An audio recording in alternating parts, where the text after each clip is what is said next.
6 വയസ്സുകാരിയായ മകളെ മഴ ഉപയോഗിച്ച് വെട്ടിക്കൊലപ്പെടുത്തിയ പ്രതി ജയിലിലേക്ക് കൊണ്ടുപോകുന്ന വഴി ട്രെയിനിൽ നിന്ന് ചാടി മരിച്ചു. ആലപ്പുഴ മാവേലിക്കര പുന്നമോട് നക്ഷത്ര കൊലപാതക കേസിലെ പ്രതി പിതാവായ ശ്രീമഹേഷാണ് ആലപ്പുഴ കോടതിയിൽ കൊണ്ടുവന്നതിനു ശേഷം തിരികെ തിരുവനന്തപുരം സെൻട്രൽ ജയിലിലേക്ക് കൊണ്ടുപോകുമ്പോൾ ശാസ്താംകോട്ടയിൽ വെച്ച് ട്രെയിനിൽ നിന്ന് ചാടി മരിച്ചത്. കൊലപാതകം നടന്നതിന്റെ 78ാം ദിവസം മാവേലിക്കര 1ാം ക്ലാസ് മജിസ്ട്രേറ്റ് കോടതി മുൻപാകെ പോലീസ് ഇൻസ്പെക്ടർ സി ശ്രീജിത്ത് കുറ്റപത്രം സമർപ്പിച്ചിരുന്നു. ശ്രീമഹേഷ് നേരത്തെ തീരുമാനിച്ചു ഉറപ്പിച്ച കൊലപാതകം നടത്തിയതെന്ന് കുറ്റപത്രത്തിലുണ്ട്.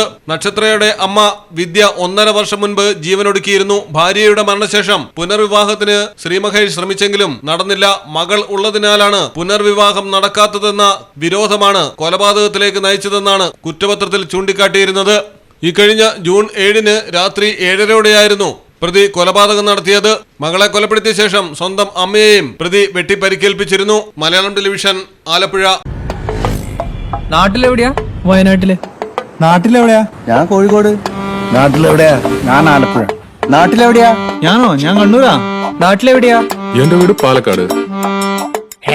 പാലക്കാടിൻ പൊള്ളിപ്പൊളിയും ചൂടായാലും നാട്ടിലെവിടെയാണേലും കാലാവസ്ഥ എന്താണേലും സിമെന്റ് JSW കോൺക്രീറ്റ് HD തന്നെ. നാട്ടിലെവിടെയാ?